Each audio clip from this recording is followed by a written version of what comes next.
Daniel Carter sat in his small office aboard the human diplomatic vessel Aurora, reviewing Kryn language patterns on his datapad.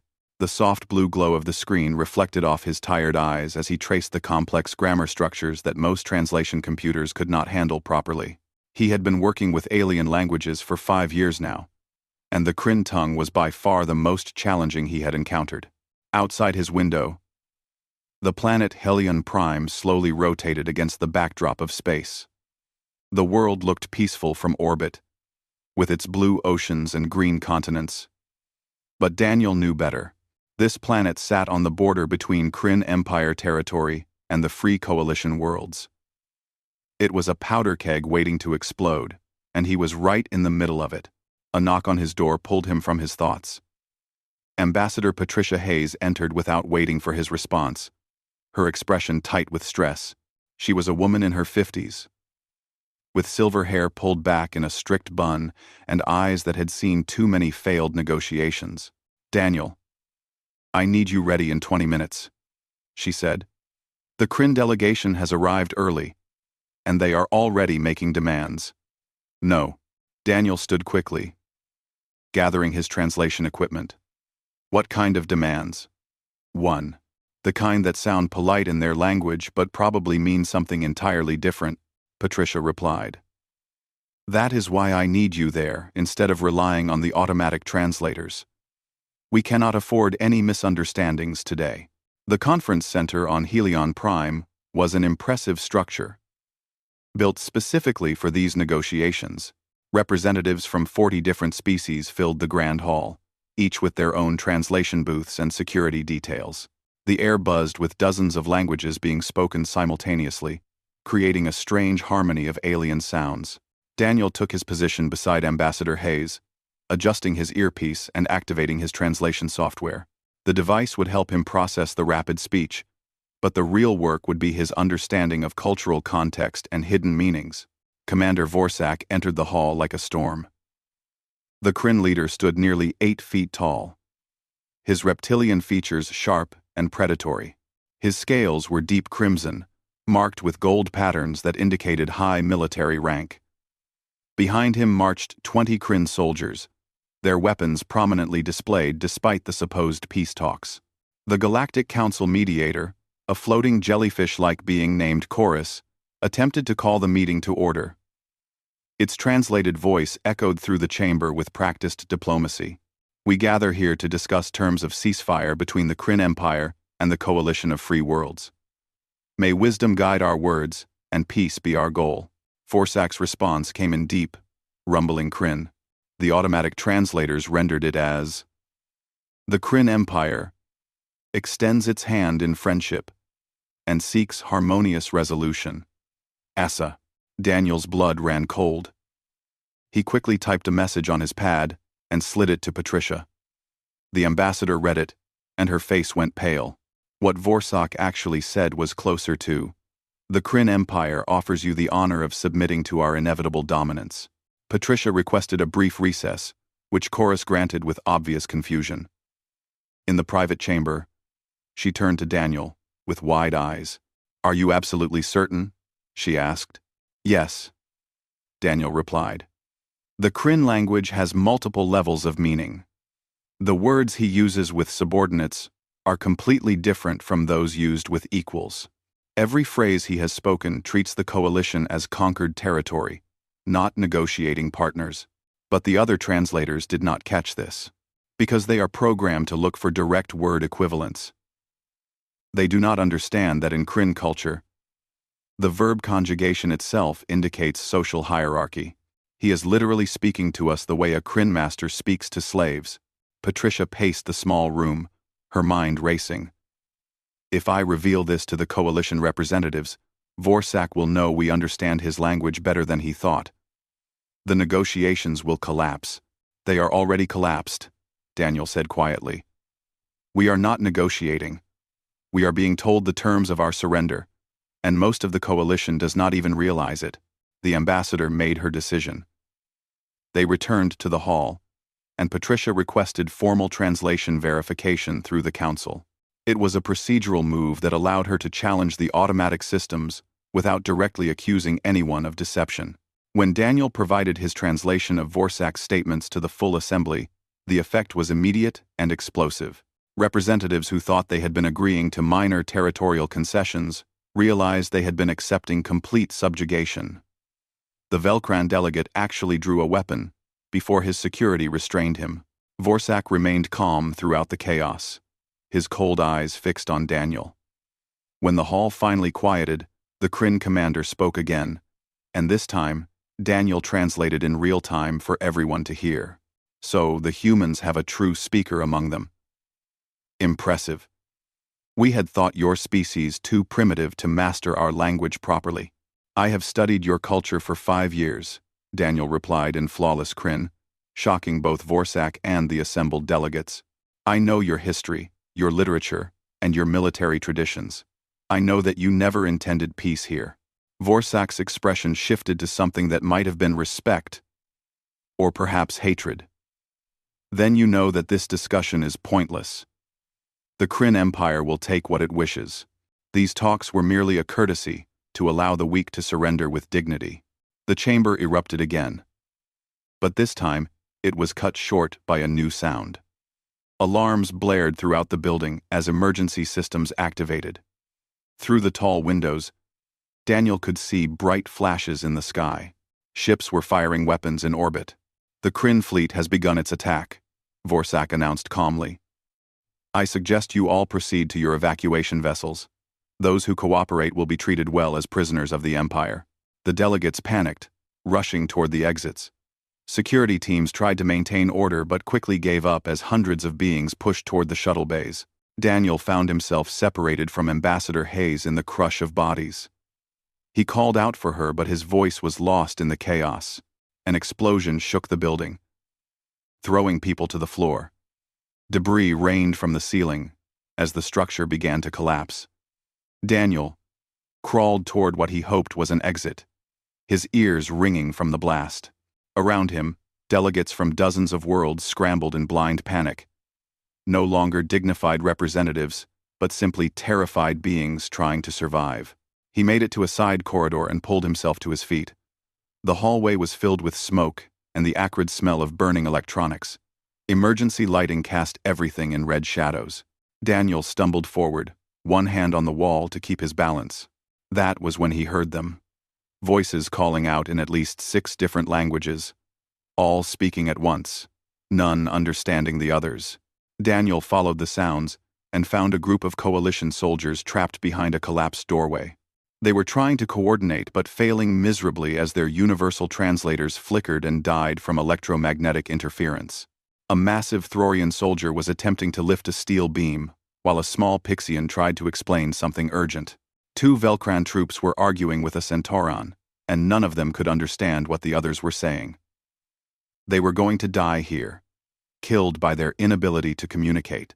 The Thorian soldier's name was Korg, and he was trying to explain that the beam blocking their path was too heavy, even for his incredible strength.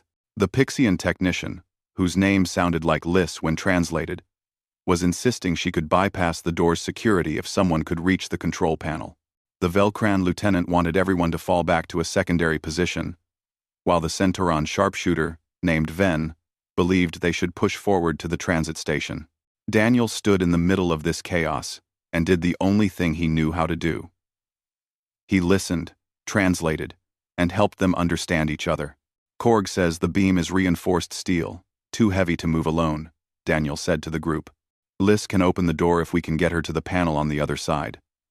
Ven thinks the transit station is our best option for evacuation. The lieutenant wants to retreat. The Velcran officer, whose rank insignia Daniel recognized from his studies, looked at him with orange eyes that were wide with stress. What do you think we should do, human? Daniel blinked. He was not a soldier. He had never fired a weapon in his life. His combat experience consisted of playing strategy games as a teenager. But as he looked at these lost soldiers, he realized something important. They were not asking him because he was military. They were asking because he was the only one who could understand all of them. The transit station is our best option, Daniel said slowly. But we need to clear this passage first. Korg, if 2 more strong soldiers help you, can you lift the beam? Liss, how long do you need at the control panel? 30 seconds. The tiny Pixian replied. Maybe less. Then here is what we do, Daniel said, feeling strange giving orders, but seeing no other choice. Korg and the 2 Velcron soldiers lift the beam. Liss slips through and opens the door. The rest of us cover the hallway in case Kryn forces come. Once the door is open, we move fast to the transit station. Everyone understand?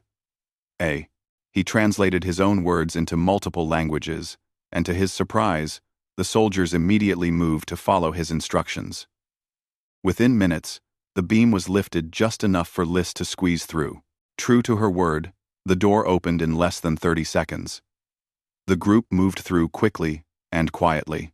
As they advanced through the damaged building, more coalition soldiers joined them, a pair of aquatic meridians in mobile water suits, a cluster of insectoid Anthary scouts, 3 more humans from a security detail. Each time, Daniel served as the bridge between them, translating not just words but intentions and tactics. The group grew to 40 soldiers, and Daniel found himself at its center. He had not asked for this position. It simply happened because he was the only common link between them all. When someone had a question, they asked Daniel. When a decision needed to be made, they looked to him. The first real test came when they encountered a Kryn patrol in the main plaza. 12 enemy soldiers, heavily armed, blocking the direct route to the transit station. The coalition troops stopped, looking to Daniel for guidance. Daniel's mind raced. In any normal circumstance, he would have been terrified. But something strange happened as he looked at his diverse group of soldiers. He saw not their differences, but their strengths.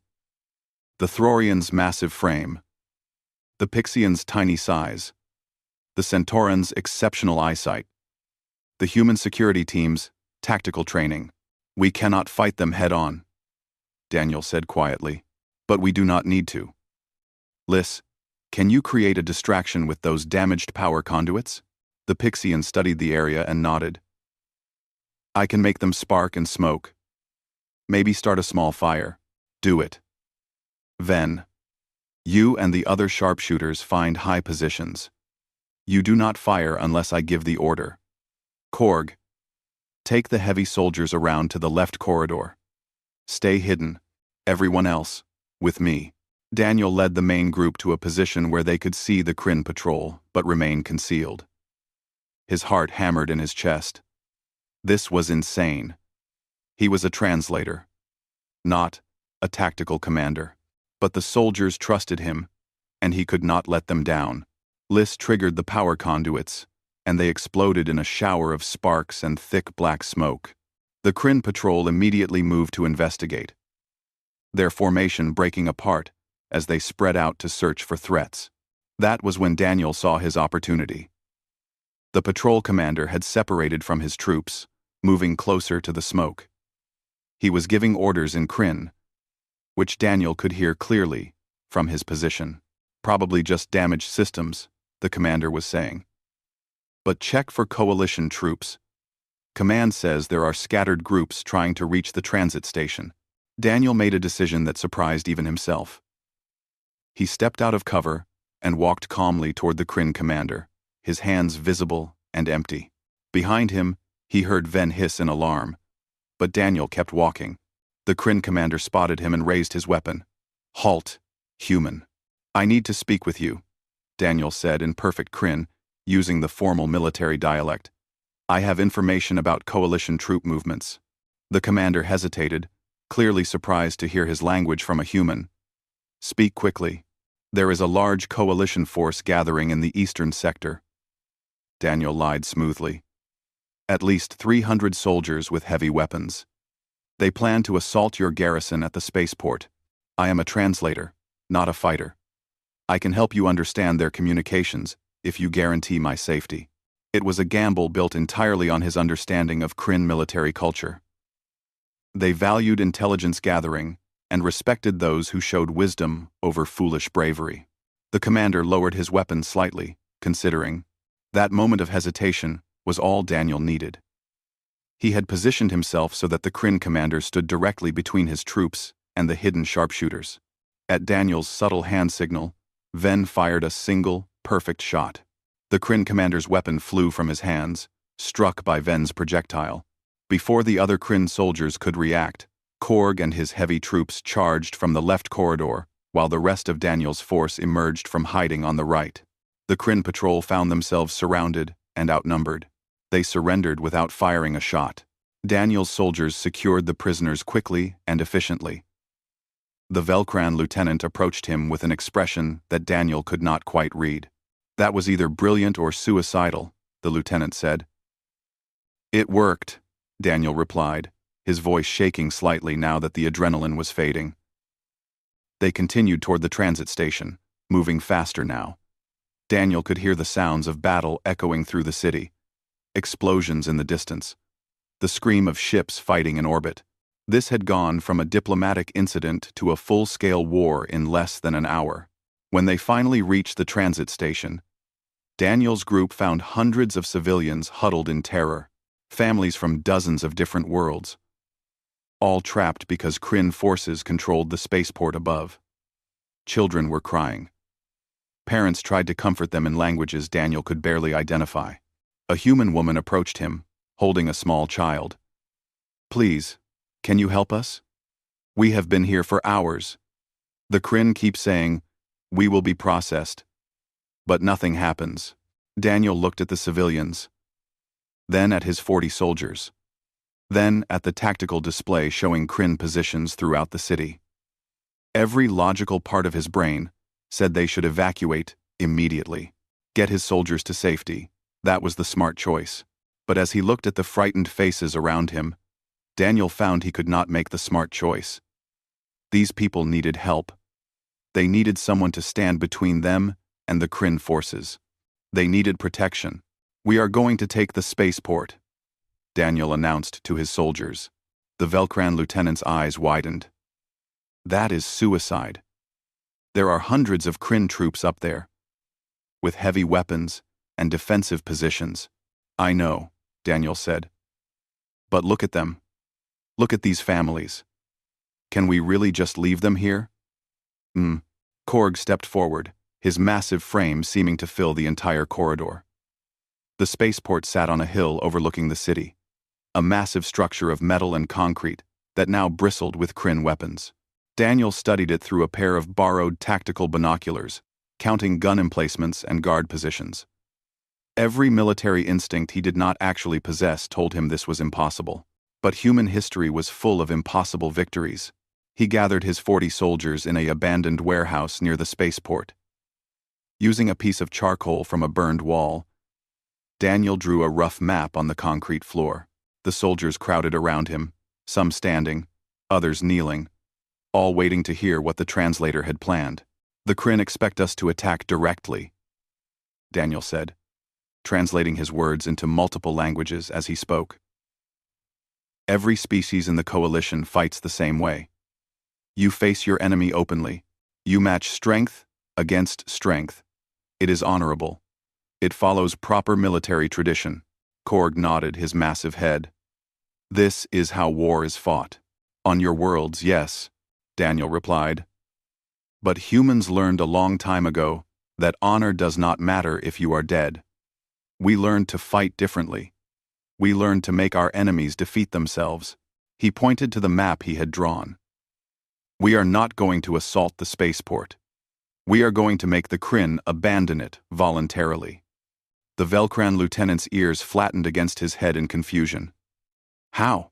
"By making them think they are surrounded by a force they cannot defeat," Daniel explained. "Liz, you said you captured some Kryn communication equipment from that patrol. Can you use it to broadcast false signals?" The tiny Pixian examined the captured gear with her multiple delicate hands. "Yes, but they will know the signals are false if they check the authentication codes." "What if you had the correct codes?" Daniel asked. "During the conference, I had access to Kryn military communication protocols for translation purposes. I might still have them in my datapad. Daniel pulled out his battered translation device and scrolled through files. There, buried in reference materials, were the communication codes he had studied to better understand Kryn military terminology. He had never imagined they would be useful like this. Liz worked quickly, her small fingers dancing over the equipment. Within minutes, she looked up with what Daniel had learned to recognize as a Pixian smile. I can send whatever messages you want, and they will look completely authentic. Good, Daniel said. Here is what we do. We spread out across the city in small teams. Each team makes noise, fires weapons, and creates the impression of a much larger force. Liz broadcasts fake reports about massive coalition reinforcements arriving from orbit. The Kryn commanders will hear fighting all around them, receive reports of thousands of troops, and see their position becoming surrounded. Ven, the Centauran sharpshooter, clicked his mandibles thoughtfully. This is deception. Most species consider this dishonorable in warfare. Most species lose wars, Daniel replied. Humans win them. At least, we do when we are smart about it. The plan was complex and required precise timing. Daniel divided his 40 soldiers into 8 teams of 5, each with a mix of different species, to maximize their capabilities. He kept Liz with him to coordinate communications, along with 3 human security officers who understood his tactical thinking. The operation began at dawn. Daniel had chosen this time because Kryn soldiers, like the reptiles they resembled, were slightly sluggish in the cold morning air. It was a small advantage, but Daniel had learned that small advantages could decide battles. Team 1, led by Korg, attacked a Kryn checkpoint on the northern edge of the spaceport perimeter. They hit hard and loud, using captured Kryn weapons to create maximum noise. Then they retreated quickly, leaving the Kryn garrison convinced they had driven off a major assault. Team 2 struck from the east, firing from long range with Ven's sharpshooters. The Kryn never saw them clearly. Only the damage from accurate fire that seemed to come from multiple positions. Team 3 used Pixian holographic technology to create illusions of armored vehicles moving through the southern sector. The projections were not perfect, but in the smoke and confusion of battle, they looked real enough. Meanwhile, Liz broadcasted a steady stream of false communications. Reports of coalition dropships landing in the northern territories. Urgent requests for medical supplies suggesting heavy casualties among Kryn forces. Orders for units to regroup at rally points that did not exist. Daniel monitored everything from his command position in an abandoned office building. He had a clear view of the spaceport and could see the Kryn response to each provocation. They were getting nervous.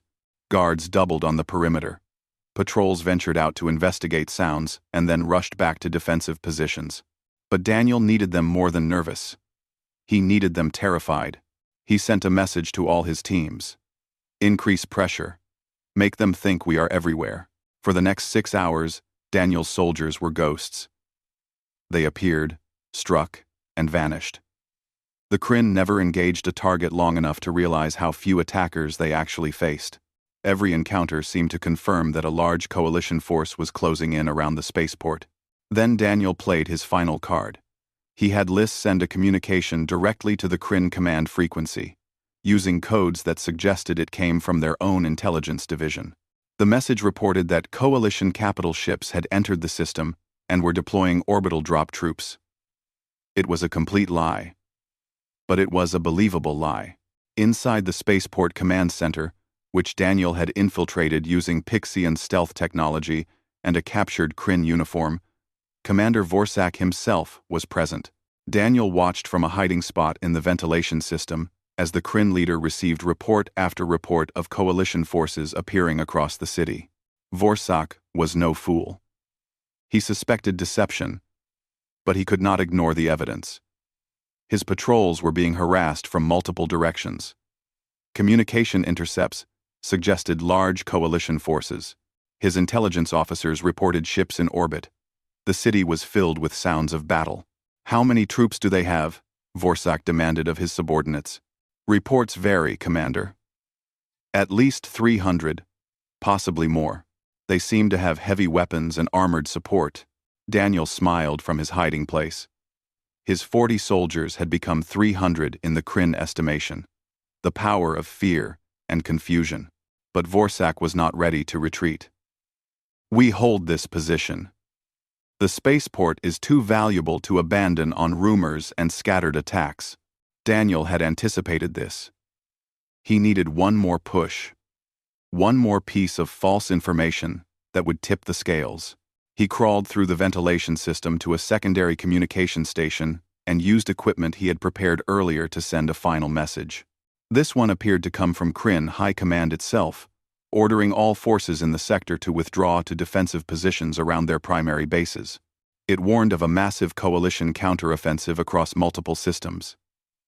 It commanded Vorsak to evacuate non-essential positions and preserve his forces for more critical battles. The message was a masterwork of deception, using formal military language and proper authentication codes that Daniel had painstakingly constructed from his translation files. It looked absolutely legitimate. Vorsak read the message 3 times. Daniel could see the conflict on the Kryn commander's face. Every instinct told him this was wrong, that he was being manipulated. But the message had proper codes. His situation was deteriorating. The reports kept coming of coalition forces everywhere. Finally, Vorsak made his decision. Begin evacuation procedures. All personnel to the shuttles. We withdraw to orbital positions and await further orders. Daniel nearly laughed with relief. It had worked. 40 soldiers, armed with cunning and deception, had defeated 800 through pure psychological warfare. As he watched Kryn troops begin loading onto evacuation shuttles, Daniel made his way back to his own forces. The last Kryn shuttle lifted off just as Daniel's teams converged on the spaceport from all directions. They entered the facility expecting resistance, but found it empty. The mighty Kryn Empire had abandoned a strategic position without firing a shot in its defense. The civilians from the transit station began arriving, escorted by coalition troops who had heard the spaceport was secure. They looked at Daniel's small force of 40 soldiers with confusion and awe. How had so few accomplished so much? The Velcran lieutenant approached Daniel as the last refugees boarded evacuation ships. You made them see ghosts, Ankran, he said quietly. You made 800 warriors flee from 40. How did you learn such tactics? 2. Daniel thought about all the human history he had studied. The Trojan horse. The camouflage and deception of countless wars. The psychological operations that had won battles without firing shots. My species has been fighting wars for our entire existence, he said. We learned every trick, every strategy, every way to turn weakness into strength. Today, I just borrowed a few ideas from the past. News of the spaceport victory spread quickly through coalition communication channels. Within hours, military commanders across the sector were asking the same questions. 3 days after the Helion Prime incident, Daniel found himself standing in the Grand Strategy Room of Coalition Command on Sanctum Prime. The chamber was enormous, with holographic displays showing troop movements across dozens of star systems. Officers from every coalition species moved between stations, their voices creating a constant murmur of activity. Daniel felt completely out of place in his civilian clothes among the military uniforms and combat armor. He was a translator. He should be in a small office somewhere, helping with diplomatic communications. Instead, he was being briefed on strategic warfare by General Aldris Venn, Supreme Commander of all coalition forces and father of the sharpshooter who had fought beside Daniel. General Aldris was a tall centauran with silver chitin and eyes that had witnessed too many battles. He gestured to the holographic display, showing Kryn Empire territory. They have us outnumbered 3-1 across the entire front. Superior technology, better supply lines, and most importantly, they are winning. Daniel studied the display, seeing the red markers that indicated Kryn-controlled systems slowly expanding into coalition space. How long until they reach core coalition worlds? 6 months. Maybe less, the general replied. We have tried every conventional strategy. Defensive lines, counterattacks, strategic withdrawals. Nothing works. The Kryn adapt quickly, and they fight with ruthless efficiency. So why am I here? Daniel asked, though he already suspected the answer. Because in 48 hours, you accomplished what our best military minds said was impossible. You defeated a fortified garrison with minimal forces and no casualties. You used tactics we have never seen before. We need you to teach us how humans think about war. Daniel sat down heavily in the nearest chair. General, I am not a soldier. What happened on Helion Prime was mostly luck and desperation. I just used some basic deception because I had read about it in history books. Then, we need those history books, General Aldris said firmly. Whatever your species knows about warfare, we need to learn it. The Coalition is losing this war, and conventional thinking will not save us. Over the following weeks, Daniel found himself transformed from translator to military consultant. He was given an office, a staff, and access to Coalition intelligence reports. His official title was Strategic Coordinator, but everyone simply called him the Human Tactician. Captain Lisa Monroe was assigned as his military liaison. She was a human special forces officer, compact and muscular, with short dark hair and eyes that never stopped analyzing her surroundings. Unlike Daniel, she was an actual soldier with real combat experience. So you are the translator who became a general, she said when they first met. Her tone making it clear she was not impressed. I am not a general, Daniel protested. I am just trying to help.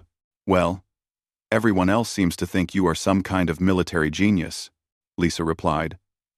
Half the command staff wants to follow your every suggestion. The other half thinks you are a civilian who got lucky once. Which is it? Trom. Daniel appreciated her directness. Honestly, I have no idea. But I do know that humans see warfare differently than other species. Maybe that perspective is useful. Honestly, I have no idea. I have no idea. I have no idea. I have no idea. I have no idea. I have no idea. Lisa studied him for a long moment, then nodded. All right. Show me what you have got. Daniel pulled up strategic maps and began explaining his analysis. The Kryn Empire was vast, but that size was also a weakness. They needed constant supplies, fuel, and reinforcements flowing from their core worlds to the front lines. Those supply lines were vulnerable. Most coalition strategy focuses on defending territory, Daniel explained.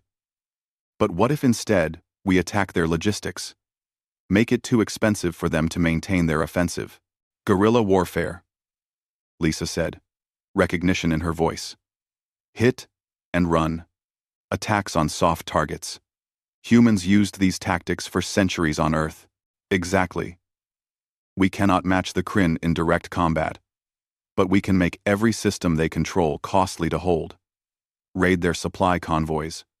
Sabotage fuel depots. Force them to divert resources to protect their rear areas. Lisa pulled up data on Coalition Special Forces capabilities.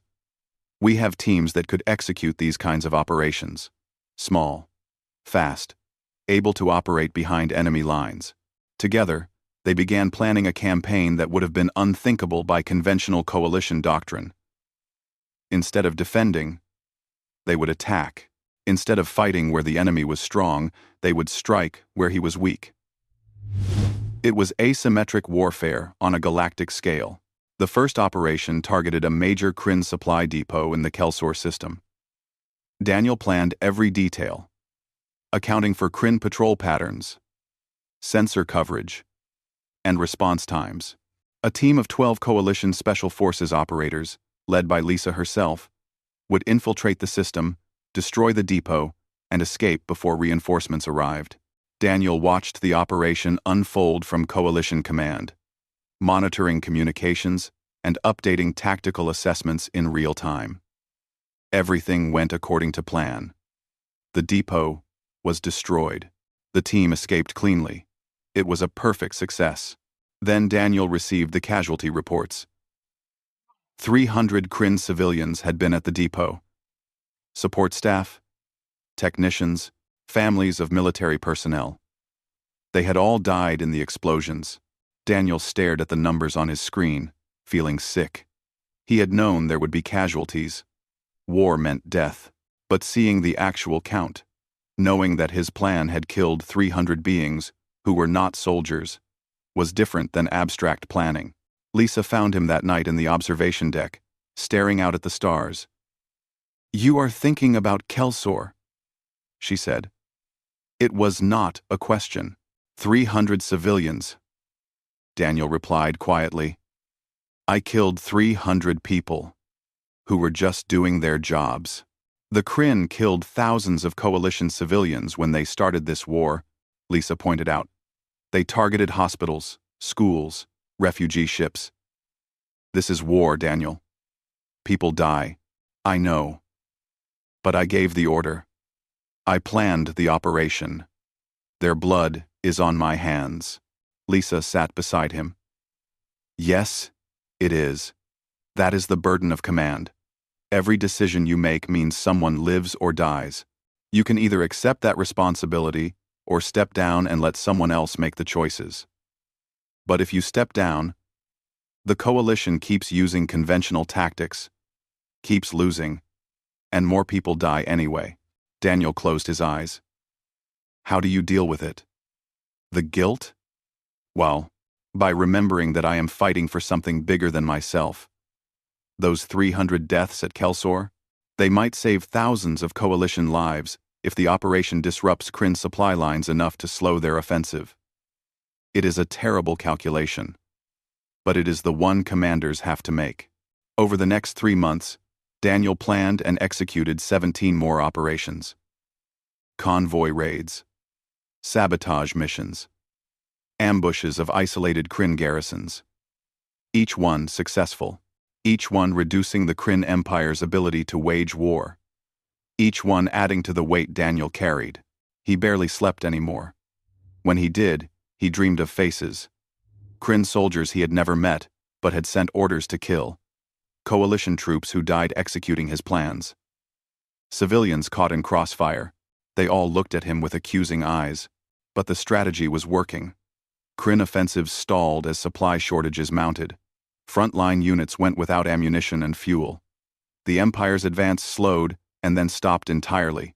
For the first time since the war began, the coalition was not losing ground. General Aldris promoted Daniel to full strategic coordinator with authority over all coalition special operations.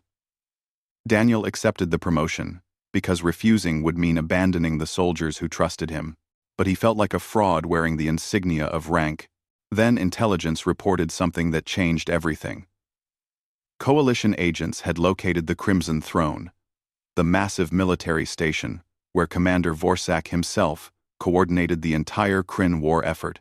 It was the nerve center of the Empire's military operations, protected by hundreds of warships and thousands of defensive weapons. If we destroy it, we cut off Kryn command and control, General Aldris explained to the assembled War Council. Their forces would be left without coordination. It could end the war. How many ships would we need for an assault? One admiral asked. According to our analysis, at least 500 capital ships for any chance of success. We have maybe 200 available. The room fell silent. Everyone knew what that meant. A direct assault was impossible. Daniel studied the intelligence reports on the Crimson Throne, his mind racing through possibilities. 500 ships would never work. A direct assault would fail. But there was another way. A human way. We do not destroy it, Daniel said quietly. We capture it. Every officer in the room turned to stare at him. General Aldris spoke first. Daniel, that station is the most heavily defended position in known space. Capturing it is even more impossible than destroying it. Is it? Daniel asked. Or is that just what the Kryn expect everyone to think? They built their defenses to stop a conventional assault. But what if we do something unconventional? He pulled up the station schematics, and began explaining an idea that was simultaneously brilliant and insane. It would require perfect timing, absolute secrecy, and tactics that no other species would consider. It would put thousands of lives at risk based on plans made by a translator who had never attended military academy. The operation was codenamed Broken Crown, and it required 3 months of careful preparation. Daniel worked 20-hour days, coordinating hundreds of moving parts across dozens of star systems. Every detail had to be perfect, because there would be no second chances. The first phase began quietly. Coalition intelligence operatives, who had spent years infiltrating Kryn society, started feeding false information to enemy command. Reports of coalition fleet movements that were not happening. Troop buildups that did not exist. Strategic objectives that were pure fiction. The goal was to direct Kryn attention away from the Crimson Throne and make them believe coalition forces were planning something completely different. Daniel personally wrote many of these false intelligence reports, using his deep knowledge of Kryn military thinking to make the deceptions convincing. He knew how Kryn commanders analyzed threats, what patterns they looked for, what conclusions they would draw from specific types of information. He gave them exactly what they expected to see, leading them to exactly the wrong conclusions. Simultaneously, coalition forces launched a series of highly visible operations across the sector. These were real attacks on minor Kryn holdings, each one loud and obvious, each one designed to fail in predictable ways. Daniel made his forces look desperate, scrambling, launching poorly planned assaults because they had no other options. The Kryn High Command watched these clumsy attacks and grew confident. The coalition was weakening, they concluded. The human tactician's luck had run out. His clever strategies were no longer working against Kryn's superiority. That was exactly what Daniel wanted them to think. Phase 2 was more delicate. Daniel worked with coalition psychological warfare specialists to create sophisticated propaganda targeting divisions within Kryn society. The Empire was not as unified as it appeared. There were class tensions between military elite and common soldiers. There were historical grievances between different Kryn clan groups. There were resentments about how Commander Vorsak and his inner circle hoarded resources. The propaganda did not try to spark revolution. That would be too obvious and would be quickly suppressed. Instead, it simply amplified existing doubts and tensions. It made Kryn soldiers question whether their commanders cared about them. It reminded different clans of old insults and forgotten feuds. It planted seeds of mistrust that would grow slowly. A divided enemy was a vulnerable enemy. Phase 3 was the most dangerous. Captain Lisa Monroe volunteered to lead a team of infiltrators directly into the Crimson Throne itself. They would pose as Kryn support personnel, using forged credentials and biological disguises provided by Pixian biotechnology. Their mission was to get inside the station and disable its internal defenses when the final assault began. Daniel argued against the plan, knowing the terrible risk. If Lisa's team was discovered, they would be tortured and executed. But Lisa was adamant. You need someone inside that station, and my team has the best chance of succeeding. Besides, I am not letting you plan this entire operation from a safe command center while everyone else takes the risks. The infiltration took 2 weeks of careful maneuvering. Lisa's team had to pass through multiple security checkpoints, submit to biological scans, and live among Kryn personnel without making any mistakes. Daniel monitored their progress through coded transmissions. Unable to sleep, barely able to eat, terrified that every communication might be the last. But Lisa was brilliant. Her team moved through the Crimson Throne like ghosts, planting explosive charges, hacking computer systems, creating backdoors in security networks. They mapped the station's defenses in detail, finding weaknesses that no external scan could have detected. And they did it all while maintaining their cover as loyal Kryn workers. On the day of the assault, Daniel stood in the command center aboard the coalition flagship Valiant Dawn. General Aldris had given him tactical command of the entire operation. Around him, Officers from every coalition species monitored their stations, waiting for his orders. Daniel looked at the strategic display showing the Crimson Throne and the massive Kryn fleet protecting it. This was it. Everything he had planned for 3 months would now succeed or fail in the next few hours. Thousands of coalition soldiers were depending on his tactics. The outcome of the entire war rested on decisions he was about to make. He was terrified. But he was also ready. "Begin Phase 4, Daniel ordered. "All fleets. Execute. Approach pattern. Delta 7. The coalition fleet emerged from hyperspace at the edge of the Crimson Throne system. Exactly where Kryn's sensors would detect them immediately. It was a massive force. Every available ship the coalition could spare. They arrayed themselves in standard attack formation, broadcasting their approach on all frequencies. The Kryn defenders went to battle stations, scrambling fighters and charging weapons. They saw exactly what they expected. A desperate coalition assault. Poorly planned. Doomed to fail against the Crimson Throne's superior defenses. But while Kryn attention focused on the obvious threat, Lisa's team struck from inside. Explosions rocked the station as internal systems failed. Shield generators went offline. Weapon platforms lost power. Communication networks went haywire. The Kryn defenders panicked, suddenly fighting on multiple fronts. Their perfect defensive positions became death traps as fires spread through critical systems. Their commanders received contradictory orders as Lisa's hackers flooded communication channels with false instructions. That was when Daniel sprang the real trap. Small coalition strike teams that had been hiding in stealth ships for days launched boarding actions at dozens of points across the station. These were not standard troops but specialists Daniel had personally selected and trained over the past 3 months. Each team included members from multiple species, each bringing unique abilities, all coordinated through communication protocols Daniel had designed. The Kryn defenders fought back fiercely, but they were fighting blind. Their sensors showed attackers everywhere. Their communications were chaos. Their internal defenses were sabotaged. They could not coordinate a proper response. Daniel watched the battle unfold on tactical displays, making constant adjustments as new information arrived. When Team 7 encountered heavy resistance, he rerouted Team 4 to support them.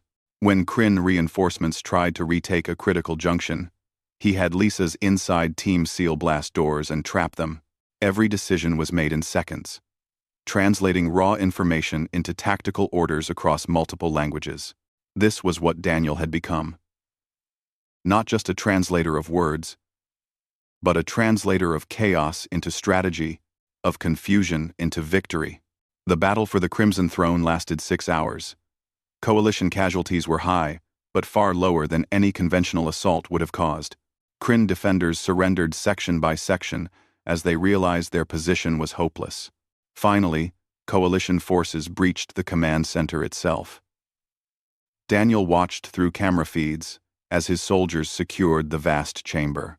And there, standing among the wreckage of his dreams of conquest, was Commander Vorsak. The Kryn leader had refused to flee, choosing to face his defeat like a warrior. Daniel had Lisa patch through a direct communication link. For the first time since Helion Prime, the translator and the commander faced each other again. If only through video. "I know you," Vorsak said in his deep, rumbling voice. "The translator who spoke my language. I should have killed you when I had the chance." "Daniel Carter," Daniel replied in perfect Kryn, "and I am glad you did not. This war has already cost too many lives." Vorsak laughed, a harsh sound that held no humor. "Your species is terrifying. Human. We chose the wrong enemy. You fight without honor, without rules, without any of the traditions that make warfare civilized.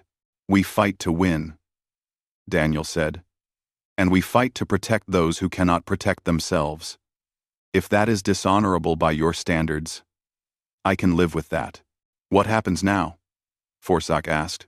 "Now you order your forces to stand down. This war is over. We will negotiate a peace that is fair to both sides. The coalition does not want to destroy the Kryn Empire. We just want the killing to stop. Vorsak stared at him through the video link, weighing his options. He could refuse, could fight to the death, could martyr himself for Kryn pride. But as he looked at the coalition soldiers surrounding him, at the impossible victory they had achieved, he made a different choice. The Kryn commander placed his weapon on the ground and transmitted the surrender order to all Kryn forces in the sector. The war did not end immediately. There were still scattered Kryn forces, commanders who refused to believe the surrender was real. There were negotiations to arrange, treaties to draft, borders to establish.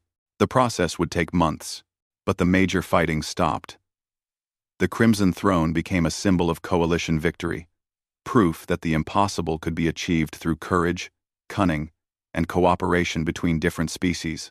Daniel Carter was hailed as a military genius. Coalition leadership offered him position after position. Admiral, Strategic Director, Head of the War College. They wanted him to stay, to continue teaching his human approach to warfare. But Daniel had seen enough of war. He had made enough decisions that cost lives. He had carried enough weight of command. When the peace treaty was finally signed, he quietly submitted his resignation and requested transport back to Earth. Ambassador Patricia Hayes, who had survived the attack on Helion Prime and watched Daniel's rise from translator to hero, found him packing his few belongings. "You are really leaving?" she asked. "After everything you have accomplished?" "I never wanted to be a military commander," Daniel said. "I just wanted to translate, to help different species understand each other. Somehow that turned into this. And I am grateful I could help. But I need to go home now. The galaxy will not forget what you did here." "Good," Daniel replied. "Maybe if they remember, they will think twice before starting the next war." 6 months later, Daniel sat in a small apartment in Seattle, working as a freelance translator for shipping companies. The work was boring and repetitive. He loved every minute of it. Sometimes he received encrypted messages from across the galaxy. Lisa, now a colonel, sending updates on peacekeeping operations. Korg, who had been promoted to captain, thanking him again for teaching coalition forces to fight smarter. General Aldris, offering yet another position that Daniel would politely decline. The messages always ended the same way. If the galaxy ever needed him again, would he answer the call? 2 years passed quietly. Daniel had almost convinced himself that his days of galactic warfare were behind him. His Seattle apartment was small, but comfortable, filled with books on linguistics and translation theory. He took freelance jobs that paid enough to cover expenses, attended local language exchange meetings, and tried very hard to be a normal person living a normal life. But the universe had other plans. The message came on a cold November morning. Daniel was making coffee when his secured communication terminal, which he had kept despite promising himself he would never use it again, began flashing with an urgent priority signal. He stared at the device for a long moment, coffee forgotten, knowing that activating it would shatter the peaceful existence he had built. He activated it anyway. General Aldris's face appeared on the screen, and Daniel immediately knew something was catastrophically wrong. The old Centauran looked like he had aged a decade in 2 years. His chitin had lost its luster, and his eyes held a desperate fear that Daniel had never seen before. "Daniel, I know you said you were done. I know you want to be left alone. But I need you to listen to what I am about to tell you." Daniel sat down slowly. "What happened?" 3 weeks ago, our deep space monitoring stations detected something entering the galaxy from outside known space. At first, we thought it was a natural phenomenon. Then it destroyed the Outer Reach colony. 20 million beings, gone in less than an hour. The blood drained from Daniel's face. "What is it?" "We do not know. They are not Kryn. They are not any species we have encountered. They do not communicate. They do not negotiate. They just attack and destroy. We have lost 8 systems already. Coalition forces cannot stop them. Neither can the Kryn Empire, and they have tried." General Aldris pulled up tactical data showing ship movements and battle reports. What Daniel saw made his blood run cold. The enemy, whatever they were, used tactics that were ruthlessly efficient. They struck supply lines, isolated fleets, and targeted civilian populations to create panic. They fought like humans would fight if humans had no conscience at all. You see the problem, General Aldris said quietly. They fight the way you taught us to fight. Hit and run. Psychological warfare. Asymmetric tactics. But they do it without mercy or restraint.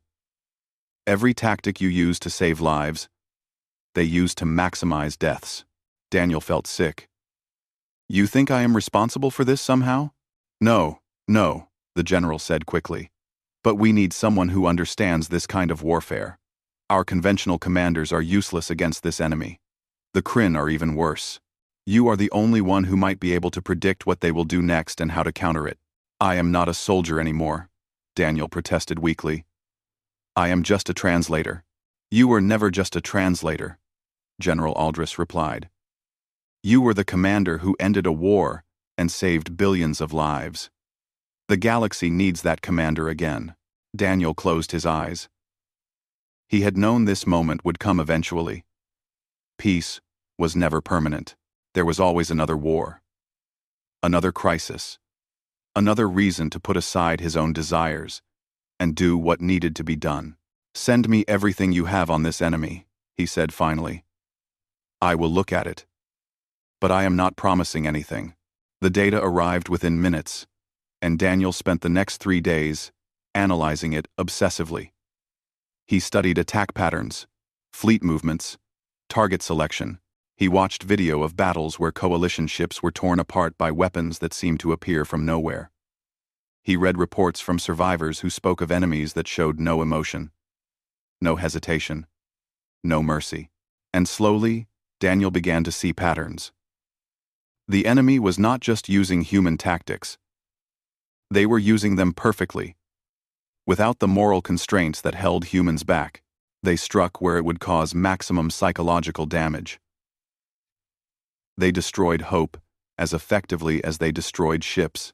But perfection had a weakness. Patterns were predictable. Daniel made a call to Captain Lisa Monroe, who was now Colonel Monroe commanding Coalition Special Forces. When her face appeared on screen, she smiled with genuine warmth. Daniel, I heard you were back. Does this mean what I think it means? Daniel, A2. Daniel, I think it means. I need to see the battlefield myself, Daniel said. Can you arrange transport to the front lines? For you? I will bring you there personally. 3 days later, Daniel stood on the bridge of a coalition cruiser at the edge of contested space. Through the viewport, he could see debris fields where entire fleets had been destroyed. Wreckage drifted in the void, silent monuments to failed defensive strategies. Lisa stood beside him, now wearing the insignia of a full colonel.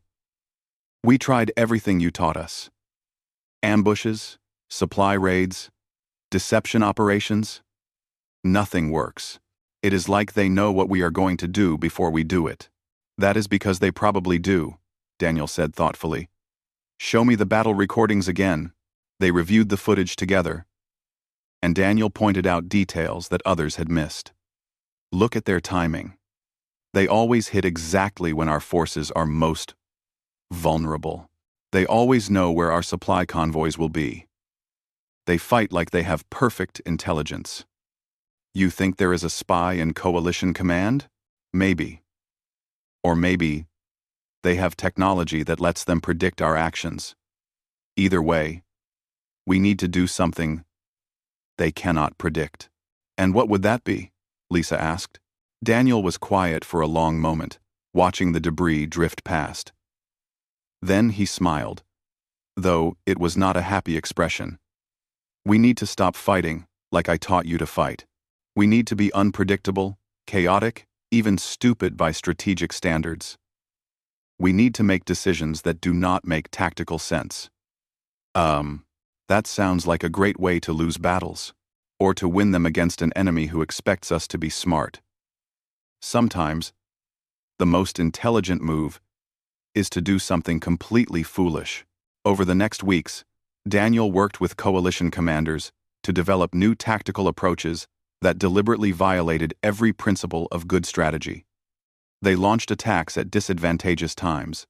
They defended positions that had no strategic value. They moved fleets in patterns that seemed random and wasteful, and slowly, it began to work.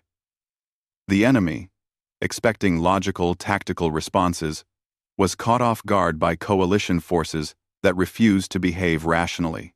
Battles that should have been coalition defeats turned into stalemates. Systems that seemed doomed were suddenly holding, but it was not enough. The enemy adapted quickly, learning to account for coalition unpredictability. Daniel needed something more.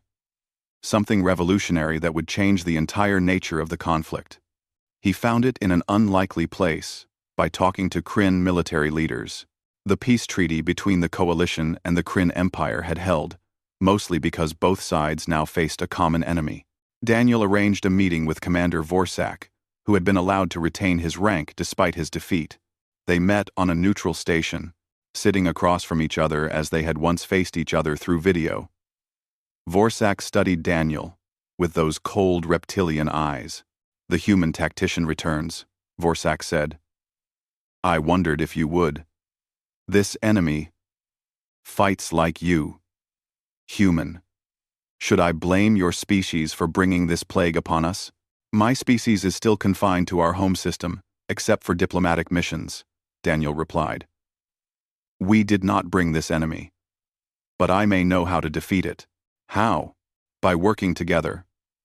Coalition and Kryn, combined fleet tactics, sharing intelligence and resources. Separately, we are both losing. Together, we might stand a chance." Vorsak laughed harshly. "You defeated my empire through deception and trickery, and now you ask me to trust you? I am asking you to be practical.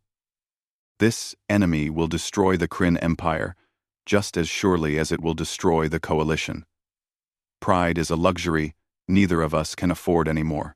The Kryn commander was silent for a long time. Then he spoke in his own language, knowing Daniel would understand.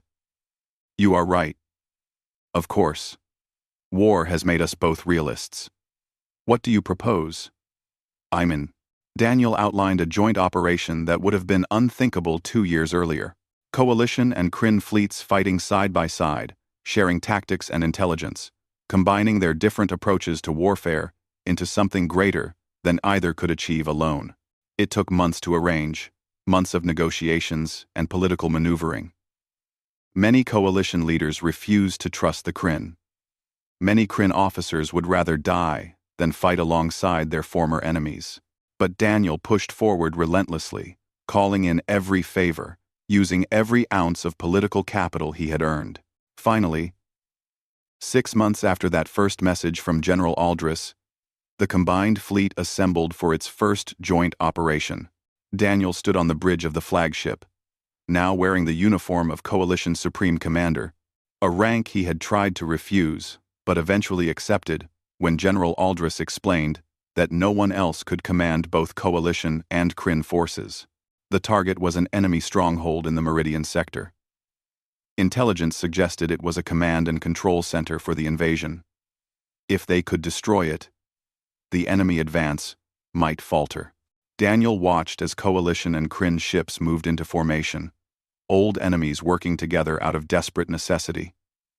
It should not work. The tactical doctrines were too different, the cultural animosity too deep, the trust too fragile. But as the battle began, something remarkable happened. Coalition forces used their unpredictable tactics to confuse the enemy, while Kryn fleets provided devastating firepower at critical moments. When Coalition ships were in trouble, Kryn reinforcements arrived to support them. When Kryn formations were flanked, Coalition strike teams hit the enemy from unexpected angles. They fought as one fleet, not two. And for the first time since this war began, the enemy retreated. The victory was not decisive, but it proved the concept worked. Over the following months, Daniel commanded more joint operations, each one refining the cooperation between former enemies. The war slowly turned from desperate defense to cautious offense. And through it all, Daniel carried the weight of command once again. More decisions about who lived and died. More sleepless nights, wondering if he had made the right choices. More faces in his dreams of those who fell following his orders. But he also saw something new. He saw Kryn and Coalition soldiers sharing meals between battles. He saw officers from different species working together to solve tactical problems. He saw old hatreds beginning to fade, replaced by mutual respect earned through shared sacrifice. The translator had returned to lead another charge to victory. But this time, he was doing more than winning battles. He was building something that might outlast the war itself. Proof that former enemies could become allies, that differences could become strengths, and that peace was always worth fighting for. As Daniel stood on the bridge watching mixed fleets prepare for the next operation, he finally understood why he kept answering the call. Not because he was good at war, though he was, not because the galaxy needed him, though it did, but because someone had to show that it was possible to fight without losing your humanity, to win without becoming the monster you were fighting against. The translator would lead this fight, as he had led the last one. With cunning, courage, and the unwavering belief that even in war, there was still room for hope. Daniel never replied to those messages. He had given the galaxy everything he had. He had shown them what humans could do when pushed to their limits. Now he just wanted to live quietly and try to forget the faces of everyone who had died following his orders. But he kept his translation gear. He maintained his security clearances. He stayed current on galactic affairs. Because deep down, Daniel knew something that most beings never learned. Peace was fragile. War was always waiting, and when it came again, as it inevitably would, the galaxy might need someone who understood that sometimes the only way to save lives was to be very, very good at taking them. The translator had led the charge to victory.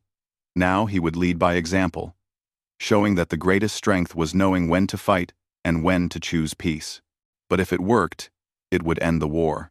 General Aldris listened to the entire proposal, his expression unreadable. When Daniel finished, the old Centauran was quiet for a long time.